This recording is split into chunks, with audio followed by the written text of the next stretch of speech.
Good evening. This is Maestro Cortella with a Dawn of War 2 Retribution Elite modcast.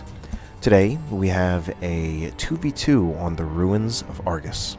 Our first player is NeMs-Spartano, playing as the Space Marine Force Commander. Force Commander is a tanky melee hero who can knock down, disrupt, and buff with Battle Cry. His teammate is Kung Fu Panda, already getting started on his fighting, playing as the Eldar Warlock. Eldar Warlock is a hybrid melee and spellcasting hero, and how you kit him out will kind of determine what role he will emphasize.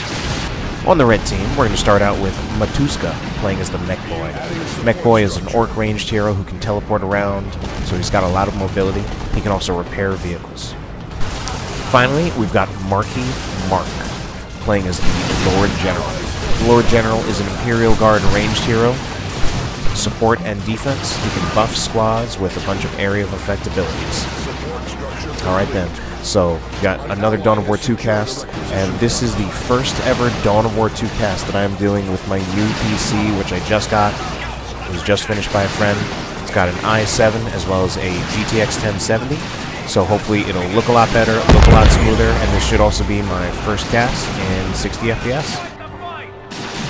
So then, we've got for this 2v2, I feel like you actually don't see the ruins of Argus that much, even to the extent that you do see 2v2. One of the interesting things about it is that it's got garrisons, and out of all the maps, I'd say it's a map where garrisons are used a little bit more. We see the garrisons taken by NeMs-Spartano. Put his tack in the garrison, but I think Matouzka is handling this engagement properly, which is he's taking the engagement away from the garrison. And the only unit that he has that's even getting shot by the Garrison Tactical Marines was the Mekboy. And the Mekboy was in cover, so he was taking very, very little damage. In general, the Tacs would prefer to target the squads, because that's where they're going to bleed models off of the orcs, and as consequently cause economic damage. So, scouts moving forward way too much. Getting a scout sergeant for some reason, lost one of the models rather unnecessarily. Should never have been moved that far forward, but probably just a gap in his micro. Meanwhile, down here, we do have, again, a use of the garrison. Meanwhile, another guardsman squad has a flamer. Flamers counter garrisons. They also counter cover. They won't have such a severe damage penalty from firing at units in cover. And then flamer units are pretty common purchases on this map, even for guardsmen who the flamer is normally considered not a very good upgrade.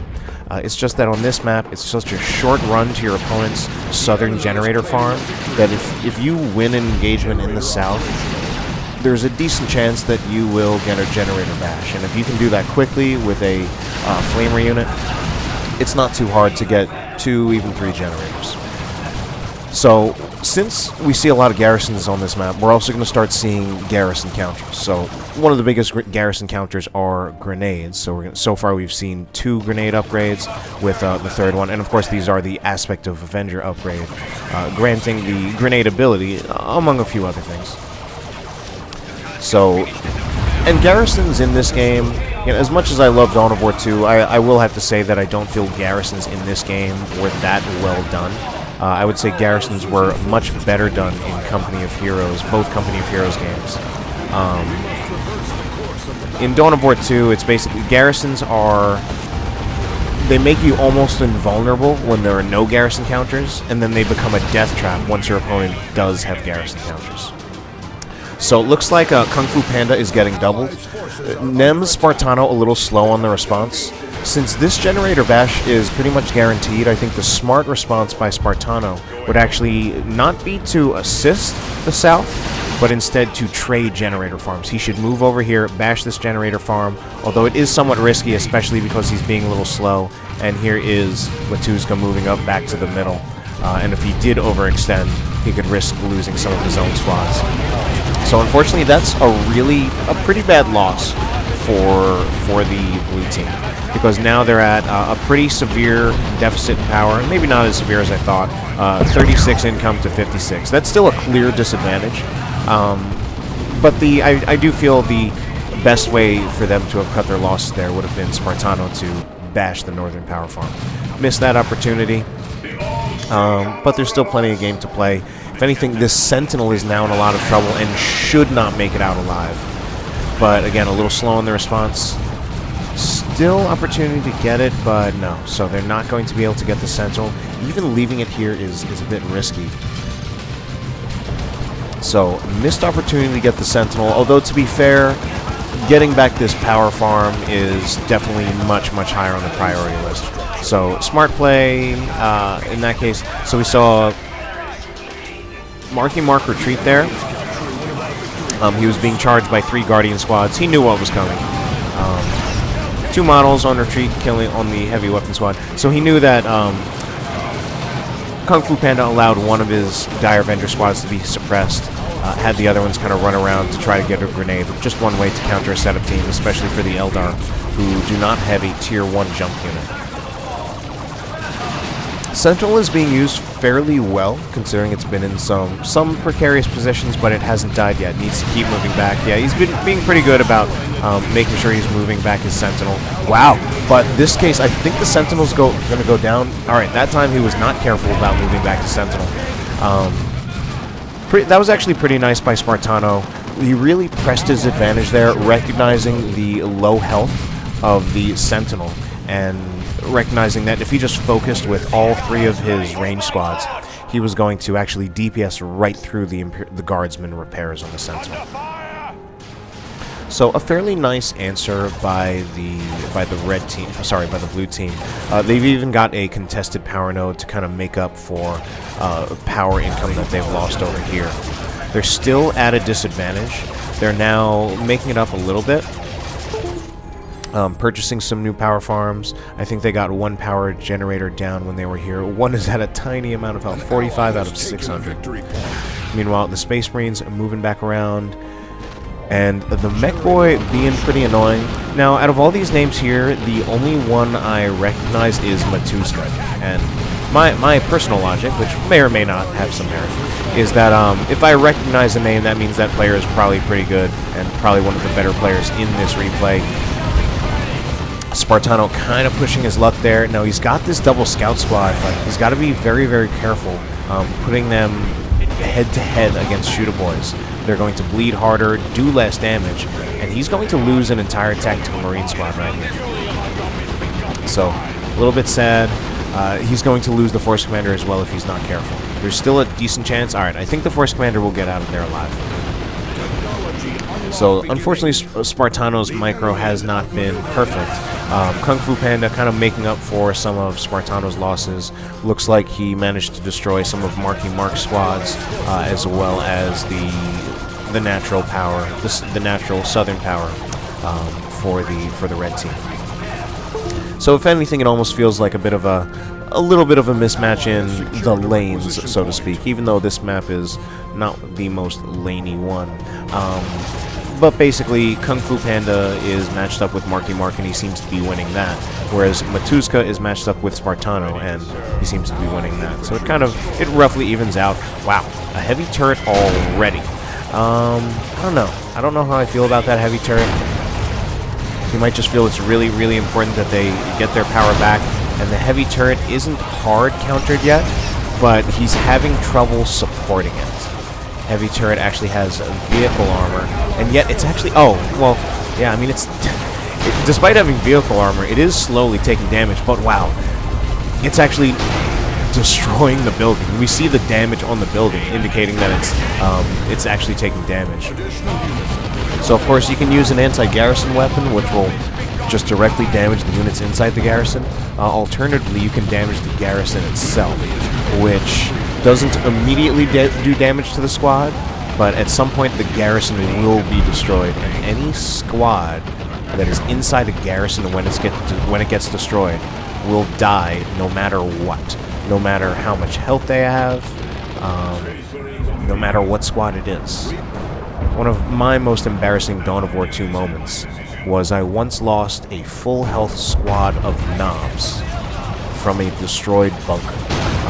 Since I was trying to capture the bunker, then it was detonated, and I lost a full health squad of knobs. VPs, well, triple cap for the red team.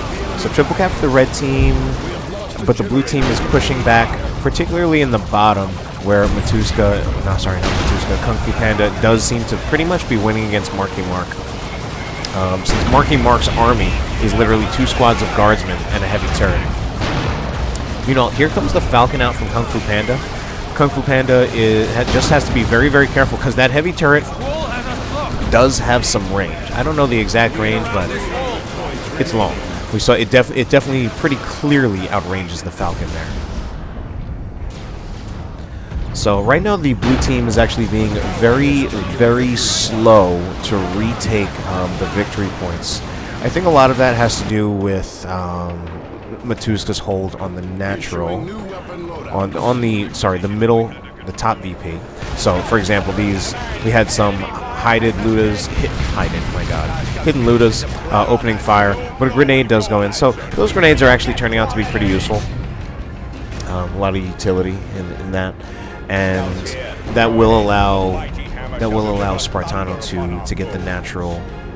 Why do I say natural? Get the top VP back. All right, this heavy turret really proving to be a pretty big wrench in Kung Fu Panda's game plan now. He is going to lose the Warlock. Unfortunately, just overextended the Warlock. Probably was just focusing on maybe making sure that his Falcon was getting repaired so that it would not die from the heavy turret, since Kung Fu Panda's main source of AV damage here is his Falcon. Oh, that's just going to be a creeping barrage. I'm not terribly impressed. It will do some anti-garrison damage, but not particularly impressive anti-garrison damage. Not enough to threaten to kill that Guardian weapon team that's inside. And unfortunately, a little bit slow on his micro again to not break off one of those Dire Avenger squads to start that recapture on the VPs. And I'm just thinking in terms of like min-maxing, optimal play. He didn't need all 3 Dire Avengers just to finish off destroying a power node. Would have gotten the job done just fine with 2.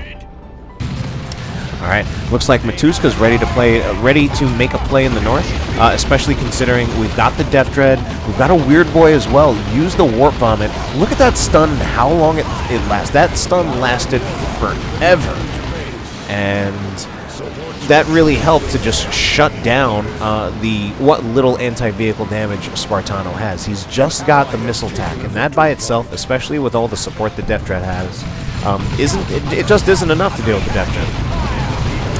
Meanwhile, there we go. Wow, Spartano about to take massive losses. Going to lose, I was going to say, I thought he was going to lose both of his scout squads there. He is extremely, extremely lucky to make it out with both, because I thought he was going to lose both. Alright, Lehman Russ coming out for Marky Mark. So, Marky Mark, he did something, he did a strategy that I don't know if I entirely agree with, and it definitely doesn't work in anything except teams, which is he basically skipped Tier 2 as Imperial Guard. The only thing he got in Tier 2 was the heavy turret, and I think you can kind of make that work in team games, but certainly in 1v1, that is, I'm pretty sure that is not a viable strategy. Meanwhile, Lord General is getting Melt-A-Guns just to give him another source of anti-vehicle. The Lord General is pretty flexible in his weapon choices, just has a lot of versatility. The Melt-A-Guns are generally not considered that much of a priority for the Lord General in regards to his weapon choices, but it's still there if you need an anti-vehicle answer, and it will function as such. So Lehman Russ is now out for Marky Mark. So Marky Mark did rush to Tier 3. Part of what rushing to Tier 3 means for him is that he's got basically a unit that is superior to everyone else's. The Lehman Russ is clearly superior to the Falcon, certainly head-to-head. Falcon is getting the energy shield that will improve its survivability. That doesn't necessarily mean the Falcon will win against the Lehman Russ. In fact, it straight up doesn't. Even with this energy shield, it will not win against the Lehman Russ. What it does mean, though, is that the Falcon should not die to the Lehman Russ, for the most part. It really shouldn't. It's actually pretty forgiving with how much the Falcon should not die, as long as he has that energy shield. Alright. So, Spartano is capturing a few things. His force commander is still dead. I mean, he's capturing quite a few things here, capturing 3 different points. No, just 2, just kidding. VP as well as the power. I feel he should be a little bit more active. The scouts are capping. Of course, they're primary capping units. If anything, I feel the tactical marines and the librarian, as well as the devastator marine squad, should have been a little bit more mobile there. Find a place to set up. So it seems he's more just moving his whole army all together. And unfortunately, his micro isn't great with him using the scouts as a front line. Especially and just keeping them with their stock bolters. I mean, I don't know, the scout bolters are not particularly powerful and don't scale very well. Meanwhile, you know, if Matouzka commits with the Dread, he really should just win this engagement, despite 2 sources of anti-vehicle, tactical marines nearly dead. So Matouzka honestly has been pretty dominant in the head-to-head against Spartano. I think he's really just outplaying him pretty hard.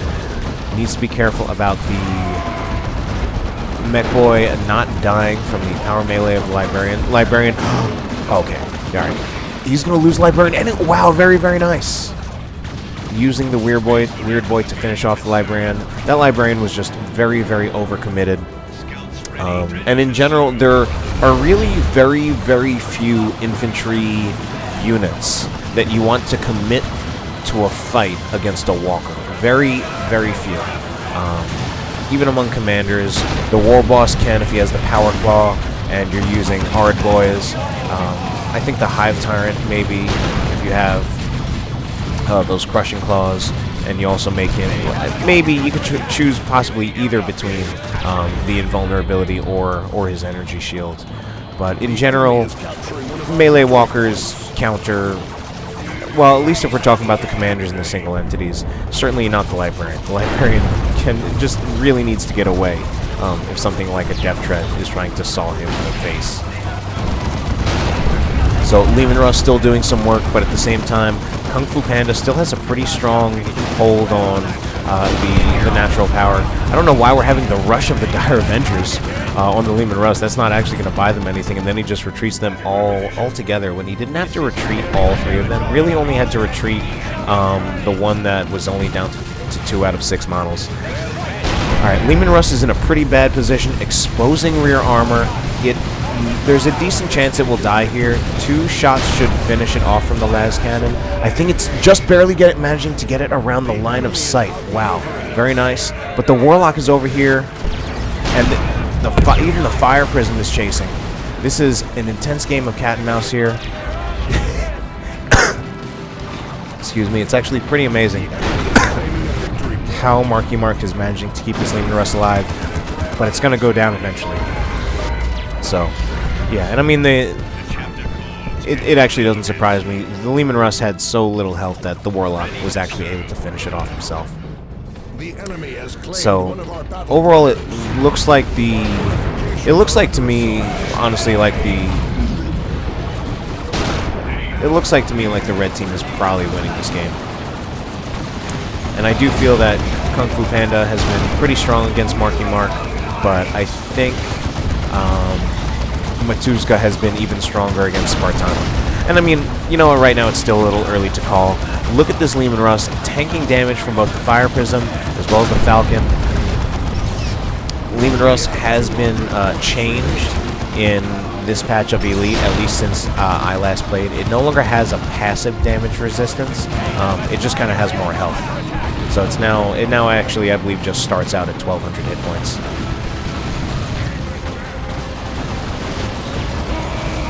And yeah, this is actually not looking good for. Ooh, what is that? What is that? That is the Eldritch Storm, and it looks like it's mostly gonna miss. That was a big whiff on the Eldritch. I mean, we had a few like outer bolts. That's pretty sad. Like desperate Eldritch to push back.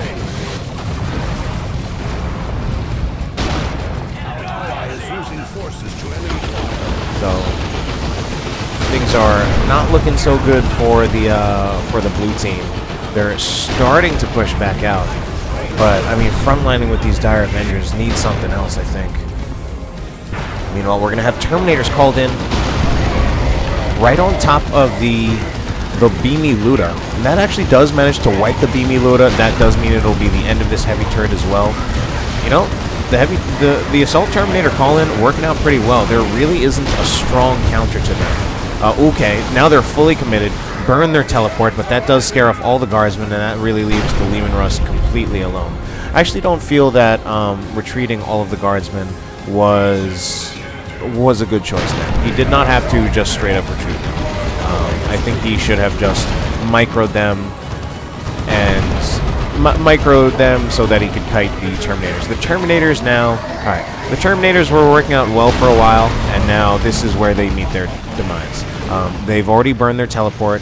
Now the best chance we have is that the Warlock needs to help protect them, and unfortunately it doesn't look like we have that coordination.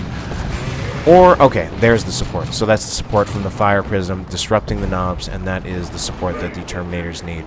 So that was a little bit scary. He did overcommit the Terminators and got support kind of just in time before they started losing models. So VP's not looking good for the blue team. They're about to get a... Well, they had a double cap, but they're going to lose that soon enough. They'll actually get the double cap back, but it'll be a 2-1 instead of a 2-0. And I think Matouzka he will at some point probably take the top VP. Spartano and Kung Fu Panda just don't have enough here to stop this cap. So it's going to be important for them to... I was going to say important for them to hold the bottom two, but they're not going to get the bottom one either. So at this point, Leman Russ going down could be one of the things that they need to get in this game. But man, you know, Marky Mark, you know, initially I wasn't too impressed with Marky. I think he had a bit of a slow start, but he's doing well with these tanks and making good use of these line of sight blockers. And I mean, the Leman Russ is a very high impact unit. It's a great unit. Tanks in general are very good just because they do a little bit of everything. Actually, there are a few things that they don't do, like they don't do melee, obviously, but they are just one of the most versatile units in the game. And Mark is using this one fairly well. Good use of the line of sight blocking to keep them alive. Grenades going in, but yeah, but I don't agree as much with the panic retreating. Especially because, I mean, here, there's actually a chance he might even lose the Leman Russ. I don't think he will. I don't think the tanks can get in range. But I don't feel like the Terminators teleporting in is cause for Guardsmen to just mass retreat when they're at full health.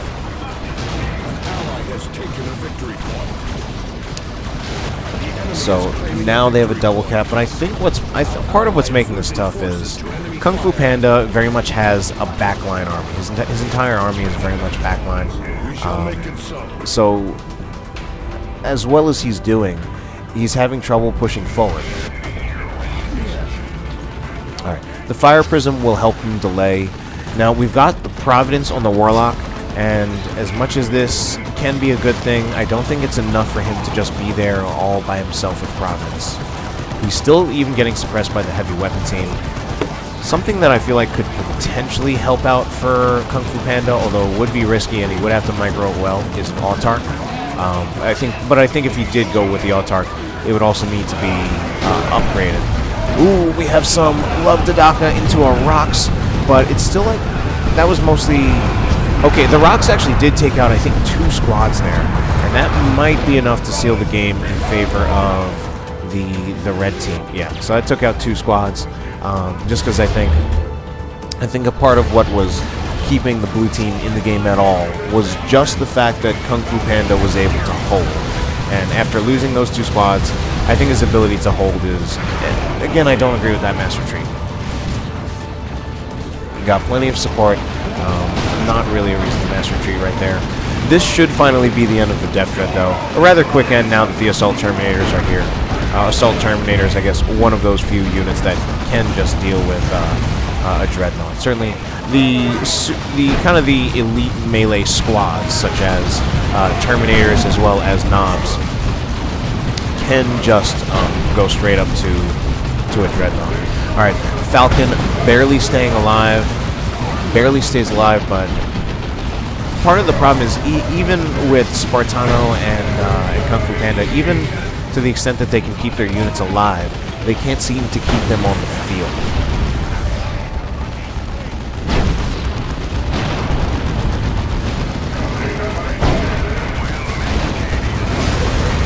So at this point, they're pretty much just all in, because it's really just all or nothing at this point. And they're at the point where they need to put a unit on the squad, and I'm not even sure if that will be in enough time. And we're going to have the Weird Boy knock him off. So that is the end of the game. A nice closing order bombardment just for fun, but that is the end of the game. Alright, so this game didn't end up being that close, but I hope you enjoyed it, especially that it now looks quite a bit better than it did before.